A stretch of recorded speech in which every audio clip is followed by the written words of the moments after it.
he was desperate to find manufacturing, scrambling. He thought he had a way out, a retirement plan, but kind of got a wrench thrown into it. And the time that it took to restart the 510 production, right, took a while. In that meantime, two other brands were sneaking in and taking market share, like Mad Rock and Yosemite Bum. Like had got into REI, and they had maybe dropped a couple of 510 brands because, oh, wait, we can't get 510 shoes because they don't have a factory.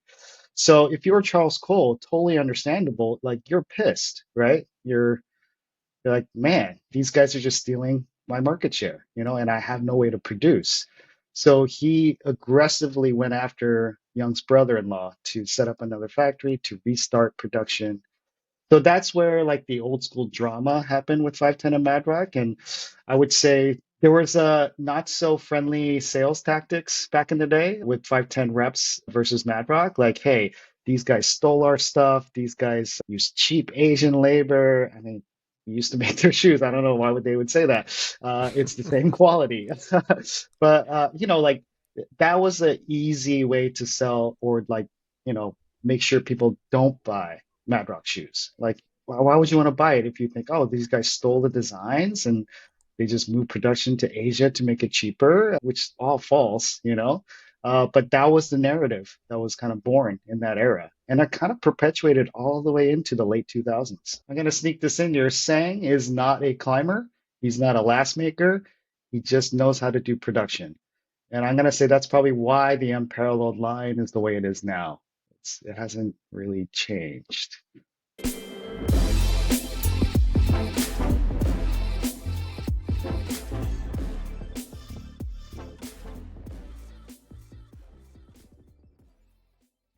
So because it's a bonus episode, I'm not even going to like introduce you much. My description on these are just kind of like, you better have listened to the first one. I mean, I will prep it in saying exactly why we're here, in the sense that, I didn't ask some questions that I meant to. And so like, we're back because I blew it. I wanted to ask these questions. I had heard the beginnings of the story and they were fascinating. And so I also might kind of try to put some context in around like, okay, we heard about 510, we heard about a little bit about La Sportiva, and, now we're back in like 2001, 2002 or something. Man, I wish I could like have this like flow chart because people always ask me for this, like it's like, okay, there's so many moving parts and some other company breaks off and that company breaks off into something else. So it's like this tree that happens from 2000, 2001, basically. I think it's people don't realize most of the US based brands are from Young Chu from Nelson Sports. So I think I think climbers come up and say, hey, when staff recommend sizing, hey, do you wear X brand, X shoe? Okay, you're going to be the same size in that company's shoes and our shoes because they're kind of from the same lineage, let's say. So I think the obvious one is the 510 one that we discussed in our main episode. Is they had to find a new factory in 2001 because we launched our brand in late 2001. And then 2002, we launched it at a trade show in January at OR. I believe they set up a new factory in the US, but that factory split off from 510, became Yosemite Bum. And then that company, was in business for a few years. And then they got sold to another owner who changed the name to Evolv. So, okay, hold on. All right, we're just getting into it, Kenny. Yeah, I'm gonna set the stage again because we're back on. Sorry. No, dude. I wanted to get right into it. I'm gonna set the stage and we'll keep on going. Yeah. So, Kenny, we did a wonderful podcast recently, and at the end you said something along the lines of, we have just scratched the surface. There is so much more. And that'll probably be the same at the end of this little bonus episode. But one of the things I kind of blew it on not asking you more about is this tree you're talking about, where so many so many companies have sprung out of Young Chu and Mad Rock, and then companies have even sprung out of those ones. So yeah, let's just continue on with the story you're telling, where we kind of had dived in a little bit into how 510 came to be, or well, how you were Mad Rock was manufacturing. Well, I guess Nelson Sports, Yep. Or, Mad Rock's parent yeah. company, was manufacturing for 510. 510, and you can listen to more of the backstory on the original episode, needed to do their own manufacturing. Mad Rock decided to become Mad Rock and manufacture their own shoes back in 2001, 2002. And so let's start there. Mad Rock is the newest company on the block, and actually, yeah, start Yeah, there. yeah, Let's go back to there. let's see if I can get my storylines accurate and precise. But 2002, we launch in January at a war show. And 510 at this point had set up another factory in the US. They were starting to produce, I believe, but the Solomon deal fell through. If you listen to the full episode, you'll 510 was trying to sell to Solomon, the whole brand, the manufacturing, everything. So that deal fell through. They didn't know that, well, the factory for 510 at that time didn't know that they were being sold. So there's some like drama there as well. So they split off from 510. So within the first year or so after 2002, 510 lost their manufacturing. So that first factory that 510 had set up after us became Yosemite Bum. I don't know if people will remember Yosemite Bum. It was maybe 2 year projects, maybe three. It had a good start and then it kind of petered out after a few years. People remember it was the lightning bolt was the logo. I don't know. Yeah, but that Gosh, I don't remember. okay, Yeah. yeah, that was pretty prevalent in Southern California because they were a Southern California brand at that point in 2000, early 2000s. So they were struggling. An owner came in, bought Yosemite Bum, and then changed the name to Evolv. So Evolv from Nelson Sports to Yosemite Bum to Evolv. And then Evolv didn't stay in the US either. So they moved around factories. They ended up in China at one point. And after they left China, um, again, it's one of those stories of like, hey, there's a factory that can produce climbing shoes. They need customers, they need orders. They can't find any. What do? You start a brand. So that was where Butora was born in China. Okay. Okay, hold on. I want to go back to Evolve because the tree is already getting too complex. So 510 has gone off on their own. They are manufacturing with a new manufacturing partner in America. Then they leave Hmm. that manufacturing. That split happens for whatever reason, and now that's bought by someone. Yosemite Bum, or no, Yosemite Bum is created by the manufacturing company because they have all this ability, and then that gets bought, becomes Evolve. Yep. And before we move from Evolve all the way to Butora and China, I'm curious. So, does this mean that like the lasts that Yosemite Bum that Evolve are making are all still kind of similar and based off of maybe Young Chu's foot? Is there any shoes in Evolve that you can kind of trace back to a last that we saw in 510 or in Mad Rock? Yeah. So it all comes back to Young Chu's foot, basically. So there's no last maker at Evolve or Yosemite Bum there at that point. There is no last maker at 510.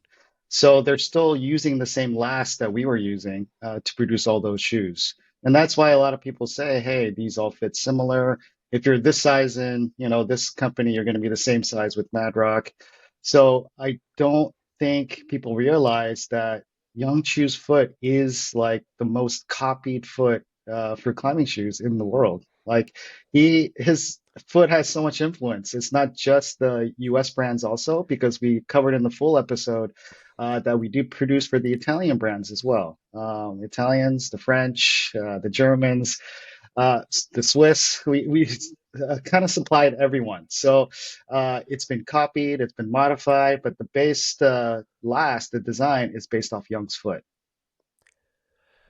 Okay, then just one quick question on all these different companies that are using this last. Does that mean that in some ways they're not that different of a shoe? Like, if you have that same basic last, then you might decide, hey, we're going to tension the heel couple more, we're going to tension the toe, or we're going to put rubber here, or just colors. Like, how different can a shoe be when you have the same fundamental last? Yeah, they can be quite different actually. So you're talking about all the different parts that goes into a shoe, and also the rubber used can have a big impact on the performance. So let's say the other brands like to use stiff, non-stretch rubber. They like to use stiffer midsoles, no midsoles. It's like you're still making a burger, but like maybe this is vegan, and then this one is just gluten-free, or it's essentially the same thing, but you're using different materials to make that product, right? I think a lot of brands are trying to maximize that technology. There are last makers now in the other brands for sure, but the base, like we can kind of put like their shoe on our last and be like, this is kind of the modified version of our old last. Like we could see the similarities. It's really hard to put a shoe on a last, and if there's no dead space, there's almost no probability that like two last makers arrived at the exact same last, right? It's like a fingerprint almost. So, yeah, of course we look at other shoe brands and we try them on to see what they're doing, put them on the last, and we're like, oh, okay, this is our old Flash last. Okay. But they might be doing some tricks to make them feel different. So they'll use really thin rubber. They'll pre-downsize the shoe for you. So we'll put a size 9 on a size 9 last, and it just doesn't fit because it's actually a size 7 that should, the sock should go on the size 7 last. So they're playing downsizing tricks, they're playing material tricks, pulling them different ways. But the last, the base, design is born from that, last comes first, right? I love that one. Okay, let's go back to Evolve. And if I remember correctly, one of the things that happened with Evolve is they pulled Chris Sharma on, and I want to say he quickly put out a shoe called the S Pontus. And if I like, this has been a long time, so I don't remember, but it kind of makes me think of the Anasazi Velcro. Like when I think about it in my head, wasn't it somewhat similar to like, do you think that that was the same last? That was kind of like the goal with that creation. Yeah, if I remember correctly, it was based off the Chaos. It was Kaos. It was a two-strap yellow shoe that was very, very similar to what the Anasazi was, which is very similar to our Mugen, the white Mugen at the time. So the Espontus wasn't that much different from the Chaos. I believe at that time, Evo was doing some marketing where Chris was like, he had a last in his hand and he was like burning it and adding some material to it. That base last is Young's foot, basically. So he was just kind of modifying it to make it fit his foot a little better. Yeah. All right. Okay. I love tracing this down to the roots of the tree, to use the analogy.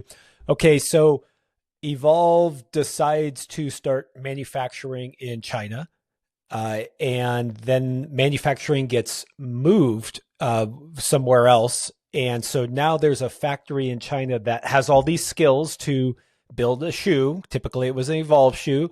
And now that partnership no longer exists. And just like you were saying, now they have this capability. They don't have the demand for it.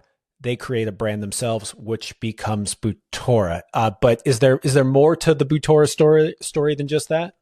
Yes, of course. So Butora comes on strong, like always. Like there's this new shoe brand. They have some new tech that was different than from what Evolve was doing. Um, and they do quite well. Let's say for the first few years, they were pretty aggressive into the market, but their sales start to peter off and their capacity is not fully utilized, right, at the factory. So what do you have to do? You have to look for customers. You have to look for orders. So they go out and kind of like advertise, hey, we have a factory in China that can make climbing shoes and we have a good track record. Look, we made shoes for Evolve, and then like we now have Butura shoes. I believe some of the Butora shoes had won like Best in Gear awards at that point. but they weren't just hitting the full capacity of their factory. So they advertise the fact that they have capacity, and other brands come. Black Diamond would be the big one that chose to produce with Butora. So I believe to this point, still, Butora is producing 100% of the Black Diamond shoes. There is another manufacturer in southern China that's doing other shoes. A little fuzzy on that one, but I believe it's Black Diamond. There's other big brands looking at the manufacturing in northern China. I guess I won't say who just yet because they haven't announced, or but we hear rumblings of bigger brands trying to come in and make climbing shoes this year and next. The other thing, if we go back, so I'm going to say that probably ends that branch with like Butora, BD, and the big brands that are trying to come in to the climbing shoe market. And then if we go back to, let's say, where are we? I got to go back to, yeah. So if you go back again to 2002, 2003, 510 had lost Yosemite Bum, right, as their manufacturer. So they have to get a factory. So they set up another factory in Redlands, and that becomes the new 510 manufacturing. And that was 510 in-house for a long time until Adidas bought 510. And then Adidas does the same thing to that factory. So they take all the designs, they move their production because it's Adidas. They're going to have their own shoe manufacturing. They have hundreds of factories all over the world, maybe even thousands, right, let's say, right? So they move production. I'm going to say that's probably why the current 510 shoes don't feel the same, because I believe what it just may not be true, but like they weren't able to get all the same designs, toolings, last from the old factory to their new factory, so they had to change the designs. But that factory now that was producing for 510 has no orders. What do? They have to launch another brand. It's called Unparalleled. So Unparalleled, I'm sure people are aware of that brand. They don't hit capacity. Obviously, they were producing 100% of the shoes for 510. That's pretty big, market player. Unparalleled is popular, but not popular enough, right? So they have to go find customers. Who do they find? They'll find Soil. So Will starts making shoes with Unparalleled. There's other smaller brands that launch from this factory. I don't think they're in the market now. Smaller Korean brands in Southern California, but I don't think they're producing at the moment. But yeah, so Unparalleled, Soil. I believe Soil is now has left that factory, and now they're in southern China because they're kind of partnered up with a company that deals with Vibram rubber. They also use a different type of glue than the factory that Unparalleled uses. So we know that they're not there anymore because the glue is different. So yeah, if you count all those shoes and factories and brands, that's all coming from Young's Foot, Young's Designs, Nelson Sports, from yeah, those 510 days. I just I want hope I to got that right. yeah, but it's not just a tree. It's like a complex web of interconnections, and I just want to make sure that people understand why when there's manufacturers that they end up creating shoes themselves. I know it kind of sounds like maybe economics 101 to you, Kenny, but maybe I'm just going to say to you why it happens and make sure I'm on the right track. It's Sure. if you're a company, say you were 510 and you're looking to have your shoe manufactured because you don't have that capability. You designed it, you have a brand, you're marketing, but you don't have the capability to manufacture. You contract with a manufacturing partner, and then they have the capacity, or they build the capacity to create those shoes. And then if that partnership no longer happens, as the factory, you have just invested a bunch of money into equipment, into just general overhead. That means that you want to create 100% of units day after day because that's what makes you money. And then you say, well, what do we do? Well, we can look for new customers. We can become our own designer and manufacturer in one. And then sometimes you can't meet that same demand that you are currently supplying. And so you look for other companies. I just feel like it's important to really hammer in why manufacturers start creating their own brands when they lose those partnerships. So, uh, Yeah. so Evolv. Yeah, did I do that right, Kenny? That sounds about right. Is Yeah, it my that sounds about economics right. 101 lesson? Yeah, because you're going to have to sell your equipment or fire staff, and you don't want to do that. Yeah. You don't want to go out of business. Uh, Yeah. okay, if I remember correctly, and this is just from a chat we had a while ago, isn't there even more complexity in Evolv and Butora and their relationship to Young Chu? Am I wrong on that? Isn't there like some family drama, or is that something that is not okay to share? No, that's not the right branch, I would say. Oh The gosh. Evolve Okay. and the Okay. Butora. We actually used to produce harnesses out of the Butora factory. So we actually got that China factory started with producing climbing gear. They were making packs and other stuff. So we made climbing harnesses at that factory. It's a very, very small world, right? So people ask, where did you make that stuff? Where do you make that stuff? That's how Evolve kind of went into that factory. That's why we know them pretty well and what they're working on at the moment. But the family connection is actually to Unparalleled. So uh, the owner of Unparalleled is Young Chu's brother-in-law. So that's, yeah, our CFO's brother. So what Young did was he wanted to move to the United States. He got him the visa, got him over here, trained him. Uh, Obviously, you're not going to give your brother-in-law a crappy job, so you give him the head of production or management position. So he became the head of production under Young Chu, and then he was convinced by Charles Cole to move and set up a new factory 4510. So there is a little bit of family drama there because, yeah, that's his brother-in-law that started the other brand, Unparalleled. Well, it's not just that. That sounds even more brutal because it was Madrock was manufacturing for 510, and then 510, because of their desires to be sold to Solomon and that requirement of kind of being, a one-stop shop, they started manufacturing, it sounds like, with Young Chu's brother-in-law. Like is that Well, how it worked? Because they must have set that factory in relation to it. not quite. The timing is a little bit off there because um, he got convinced to set up a factory 510 because 510 had just lost Yosemite Bum. So Oh, I see. It's the Charles is next one. Okay, desperate. okay. Charles is desperate, right? I think if people remember, like in the early 2000s, there was almost a full year where you can buy 510 shoes because they weren't being produced.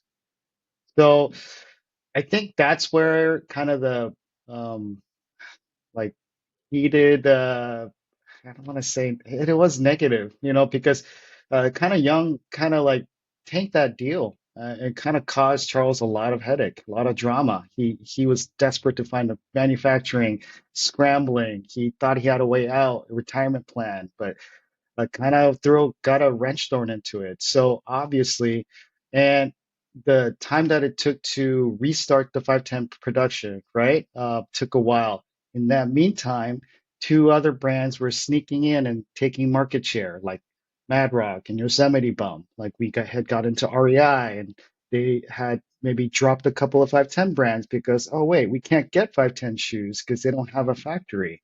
So if you're Charles Cole, totally understandable. Like you're pissed, right? You're like, man, these guys are just stealing my market share, and I have no way to produce.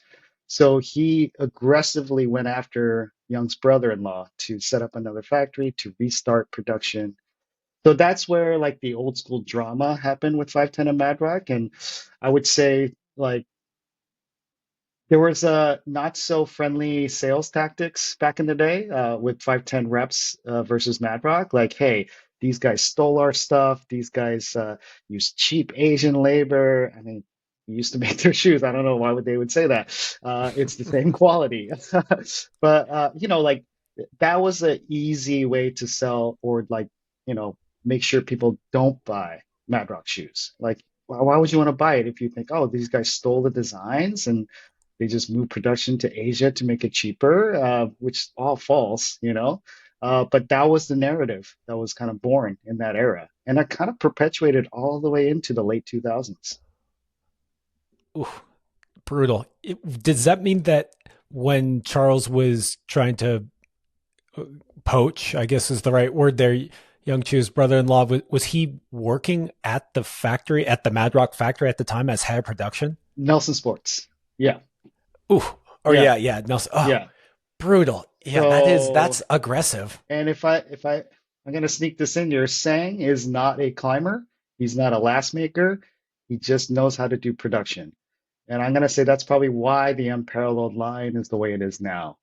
It hasn't really changed because he's not a designer. He's not a climber. Yeah. Oh man. Okay, thanks for correcting me and pulling me back to the right branch of the tree. I There's too many. And before we, is there anything else to say about Unparallel or Evolv or Butora? Because there must be. I'm going to start going through the other shoe manufacturers and make sure that I don't miss any connections. But is there anything more to say about those brands before we move on? Not those specific brands, but like the one factory in southern China, they are producing shoes for all the Italian brands, not all of them, So they might even be sewing the uppers for some of this stuff and then sending it to Europe to get finished. Uh, so if we're talking about his Young's expertise, like he's moved from here to Korea to China to Vietnam, Taiwan. So he's kind of left of a wake of expertise around in the world, and now these people know how to do shoes and other climbing products. Uh, it's still prevalent, like his influence to this day. I want to highlight something there where we did talk about how all shoes are basically handmade. All high performance climbing shoes are handmade. But I think you should maybe point out that what that means, and if things are made in quote unquote Italy, it may not be that it's fully made there. It's like they put some finishing touches. That's typically how people don't realize that, but a lot of global manufacturing is like that. When you hear it was made in some place, it's like assembled might be a better term than really made. Is that, am I right on thinking like that? Yeah, for sure. I think they have different standards over there than we do in the US. If you put a made in USA stamp on a product with an American flag, someone has to audit that. And they have to make sure that I believe the percentage is like somewhere around 70% of that product had to be made in the USA. It's different in Europe. If you literally put a logo or stitch something last part on and do a heat transfer logo somewhere. You could say made in Italy or made in France, or uh, it might have changed since I last checked, but I believe the standards are a little bit lower to say made in a certain country in Europe than it is to be said made in USA. Yeah. Just tell me again those brands that you are pretty darn sure are made somewhere in Asia. You said La Sportiva, like where is But some models. Scarpa made? I, Yeah. I, I'm not saying all like the, I believe, yeah, they have a very nice factory. They do really good work, like Scarpa Sportiva. They are utilizing people in the village, in the Italian Alps to hand pull, glue, like they're doing it for sure. But some of their budget models are produced in Asia. I'm gonna say they're gonna try to keep their high performance shoes in those factories in Italy, but their budget entry level. You can even see the parts they list. Some of they're not even using Vibram for their entry level shoes. It'll say imported, not made in X country. It'll just say imported. So it's not the full line, but they have to play the game of like, yeah, we have to sell, lower price shoes because there are people like us that exist in the marketplace. If we didn't exist, I think climbing shoe prices would be through the roof, even entry level shoes, because I think we're kind of the anchor that's keeping the prices down for everyone. So if we kind of didn't do our do our Rover shoes at $79 still, uh, their entry level shoes would be well over $100. I think because we're at 79, they're having to go to China, other places to produce to meet that $89, $99 price, Yeah, I was looking back at the episode we did last time, and the thing that really stood out to me is we were talking about the price of shoes. and I made some comment relaying it to the price of memberships at the time. Mm, And, and we weren't even talking about inflation, but, shoes still seem relatively expensive in the sense of it's one of the more expensive parts of the climbing kit that we all have. And yeah, if it had stayed at that same level of cost compared to everything else, I don't know, shoes would be, yeah, like 200, 300, who knows? yeah, I wouldn't be surprised if we weren't around. Like $300 high performance shoes would be here today. It would Whew. probably be normal to pay that much. Yeah. It is different. There is a reason for that too. It's not just pure greed. It's like I said, handmade. You can mechanize like sneakers, athletic shoes. There's less labor, less time to produce those things. So I think you could produce a regular sneaker for under $20. It's really hard to do that with a climbing shoe because it's handmade. But we know how much it costs to make climbing shoes because we used to produce for almost everyone. So we know that there's a certain margin there that is fair, and that's what we're trying to do, like provide a fair margin to our customers. But yeah, I mean, if you it's just business, right? If people are willing to pay that price, you can charge it. So I can understand that as well. Yeah, yeah, that's a good point. If people are willing to pay it, it's they find their own value. Okay, I just want to ask about some of these other shoe companies, just in case you either just know about it or there's a relationship to Mad Rock or Young Chu's Foot or his technology. I I feel like we said something about red chili at some Oh point yeah. in the past episode, but I don't remember what was the relationship there. Yeah, well, we used to produce 100% of their shoes. And also Mammut, when they had a climbing shoe line and also bouldering pads, they look like our triple pad. They look like our mat pads. We produce 100% of their climbing shoe line, and we're starting to dabble with, I think, with Edelrid as well. Edelrid is like we used to make their harnesses.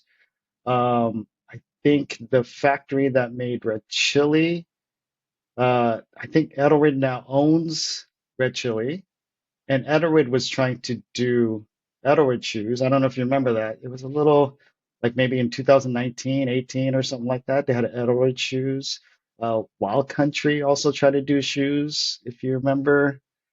That's all from the same China factory that we were producing out of. So yeah, there is so many brands that we were connected to. Yeah, I I just don't know if people really understand that when they see a piece of gear, it doesn't have to be a climbing shoe. We were talking about some trekking poles, and that they are often not manufactured in house. And I don't know if people make that connection. It doesn't this is not just the climbing shoe Yeah. world. This is kind of everything. And I just think it's good. It's something that came up when I did a podcast with Ross, and we were talking about him using new shoes, giving you guys feedback on different things of the shoes, and your quick turnaround on being able to respond to his critiques or desired experimentations with different things, and just that tight connection between making, iterating, selling, and having that whole thing is somewhat rare. And so I just think I just, first of all, I just appreciate you giving us the behind the scenes of like, this is what's actually going, this is where the factories are. This is when people moved from different factories. And just, I was telling you before we hopped on how just in my head, every company is so distinct Mm. and has nothing to do with each other. And that maybe the only way you guys knew each other is saying hi at a trade show, but it couldn't be further from the truth. Yeah, I mean, like we used to work closely with every designer from each brand. We would visit each other's factories. I know Young would tell me stories about him, like in Heinz, Mariaker. They would, they were still, let's say, frenemies is the right terms, maybe, like because they're competitors, but they were producing for them. But we have competing brands. Like they would like give each other, like, "Hey, I'm gonna show you mine, you show me yours." So it'll be like, okay, 5 minutes. Let's switch last. and they'll look and like, oh, okay, like they'll learn from each other. It's still that way. I mean, when before the pandemic, Heinz would come to our booth. He would take us to Scarpa's booth. We would just talk. Like, I mean, we're shoe geeks, and I think like people don't like realize like it's still a family, I guess, feeling. Like it's not just like, hey, at the trade show, competitors, whatever. We climb with these people, we hang out with these people, we drink with these people. It's still a very tight knit community. It's really hard to get away with stabbing someone in the back and showing up at a trade show or seeing him at the crag. I think it's a little bit different in that sense. The climbing industry, it's still very small. You can't escape someone. So just say Heinz is he the shoe designer for Scarpa? Is that's what I gathered from what you were just saying? Well, yeah, I mean that's another story. That's a crazy. You'll have to have someone like Jonathan Lance on, the old North America Sportiva distributor.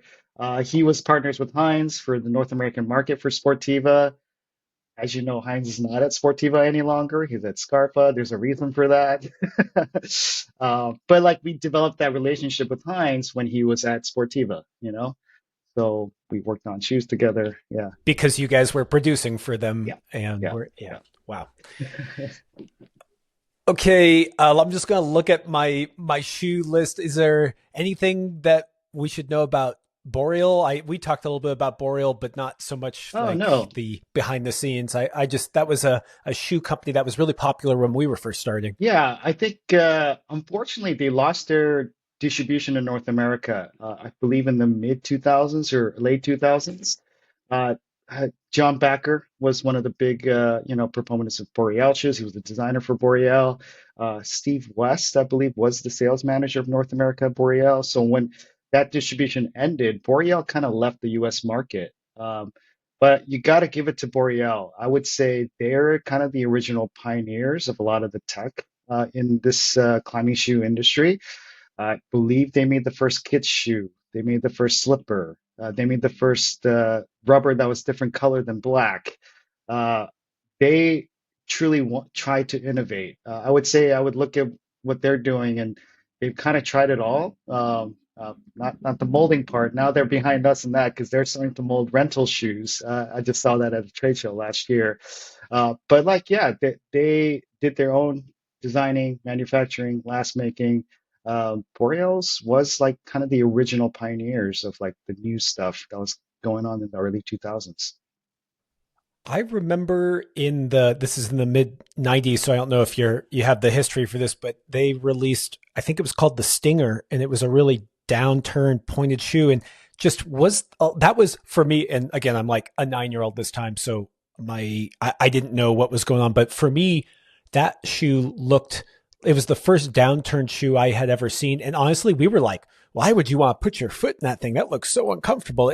Was that one of the earlier downturn Yeah, shoes? and it wasn't just downturn. It was what we call the banana shape. So it's the downturn and banana. So you're like in this position with your feet. It was pretty revolutionary. People were confused. They're like, I can't climb like micro edges on slab with these shoes, but like that's not what they were designed for. Uh, that kind of opened up the eyes of like, hey, you can maybe do something else with the last, with the shape of the shoe. It's like, everyone's just like, it's flat. This is the foot shape. That's what you should do. And then, we do downturn and they do banana. And then we did the spiral last where it's spiraling even crazy more inward. So, once someone breaks the mold a little bit, then other innovations could just follow like a flood. Yeah, it's funny how now today, almost like seeing a flat shoe looks strange. I guess for like a high performance climber, someone who spends a lot of time on steep stuff, I don't have a ton of quote unquote flat shoes, but it was just exotic looking at the time. And yeah, that was a big mind opening for me as a kid. I Again, you may not know this stuff, but do you know when rubber technology, like if I were to go back to the '90s or even the early 2000s, was rubber that different then compared to today? In the 90s? Sure. Yeah, Yeah. 90s just, was it just as sticky? Was it just as, I don't know, good at edging when you want it to be? Or was there things that we've improved upon in that time? yeah, it's very similar. It's still the same base foundation principles in climbing rubber in the 90s as even to now, you know? I would say it hasn't changed too much. Like we found additives that we can put in to make it feel tackier, or maybe it'll be stretchier but still sticky and have good tear resistance, that kind of stuff. But those are like small improvements here and there. But the base rubber, I think, like if you look at, um, I don't know, uh, did Vibram upgrade their rubber formula? I believe there's XS Edge 2 or Grip 2 now.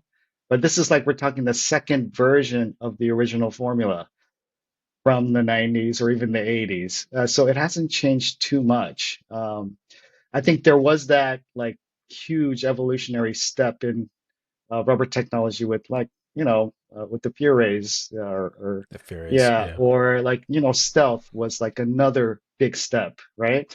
Uh, that I would say is still like a good standard, stealth. If the original stealth still existed, that would still be a really good rubber formula even to this day. That would be a benchmark kind of rubber formula. Stealth no longer exists though, unfortunately. It's changed so much. Factories have changed, so Yeah. That is something that you communicated earlier, was this idea that when factories change, it's not a one to one. You can't just move factories and everything's the same. The tooling changes, the knowledge just changes.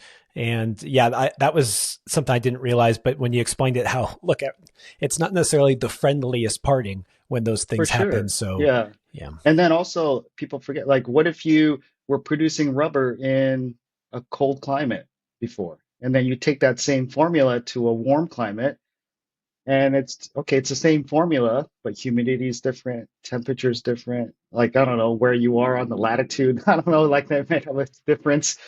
People don't realize like you have to adjust when you move factories. Environment changes. So like when more, it's like making a copy of a copy of a copy, and you just keep moving it. Like it's not the original any longer, you know? well, based on everything you've told me, it seems like this tree is going to continue to branch out. It sounds like if we were to have this conversation another 20 years, it would be those branches would have gotten longer and there'll be more people or more companies that spring off, which is fascinating. Yeah. I love this history. I think it's so fun, man. No, I think it's good. I hope that, some, designer at another factory breaks off, creates his own brand, and starts doing some really innovative stuff. We would love to see that. I'm a shoe nerd. I want to see new shoe tech. It's just coming from us, and I don't know. Let's make it exciting. I want some competition, I guess. Awesome, man. Is there any other shoe companies that we should mention, or that the history on, even if they didn't come from you guys? I I'm just trying to use this opportunity to pick your brain. I just realized I have a memory of a really weird shoe company and design that came along. It must have been 2005 or 6, and the shoe was downturned, and then the way they wanted to preserve the downturn was they had a sheet of rubber that connected kind of like nearer to the toe box and the Oh, heel, Cypher. and it had like, yeah, Yeah. I somehow got a pair of shoes for free. Like I filled out like a form on their website. I was just in college, and they sent me a pair. And yeah, any idea who those guys were? Yeah. So they're based from the whole 510 unparalleled. Of The course. Cypher shoes, the last were the same, but that was a cool idea actually. It was kind of like a bowstring on the bottom of the downturn, right? So it would retain the downturn of the shoes, but it was detached from the shoe itself. Cypher didn't do so well, and then so they got bought by Liberty Mountain, and then Liberty Mountain became the distributor, brand, designer, and that designer, at least a few years ago before the pandemic, was trying to make shoes in Vietnam in our factory. He came knocking, It's like, hey, we need to make Cypher shoes again. And I'm like, ah, nah. But yeah, that would be What one. a trip. There is a whole another branch that maybe we're not even a part of, which is be the Eastern European block shoes, like rock pillars, Saltic, wild things, wild climb. I mean, uh, I think it's like Romania is where the manufacturing happens, and like places like that. It's at a certain point, like in the 90s, 2000s, when people were trying to look for Asian manufacturing, there was an opportunity in Eastern Europe. Um, it was as cheap, the labor, anyways, as Asia. So, I mean, brands like the Italian brands and the French brands would produce, like, let's say, the uppers in Eastern Europe and then bring them to their factories to finish. Um, but we don't know anything about those guys. But they have a lot of European small brands that come out of there. Yeah, I'm sure the story over there would be equally sure, fascinating. sure. Yeah.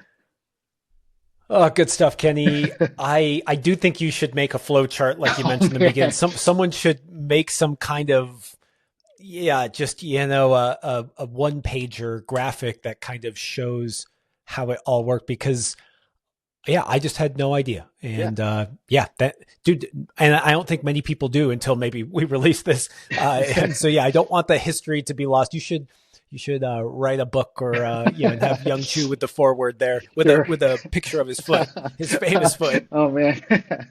Yeah, he's kind of riding off to the sunset now, so he's doesn't want to be in the limelight. He just wants to make a couple more shoes before he fully retires. So yeah, maybe I'll tackle that in the future, but maybe this is good enough. Yeah, just save this episode, I guess. All right, man. Well, thanks for coming on and sharing and really shining the light on just an area that my hunch is hardly anyone knows. So I appreciate the transparency, and I appreciate just you continuing to push on into being more innovative and encouraging others to do that. I always think that's a good sign, where it's this idea of like, let's push each other, like, let's grow the pie, let's have fun Yeah, and be shoe geeks together. So for sure. good stuff, man. Yeah. Psyched. Thanks again for having me. Thanks for tuning in. If you'd like even more content, go to patreon.com/testpiece. And while you're at it, share this podcast with someone you know who would love it. And please leave us a review or rating at wherever you get your podcasts. We've also got tons of great content on YouTube and Instagram, so don't forget to like and subscribe there. Okay, see you next week.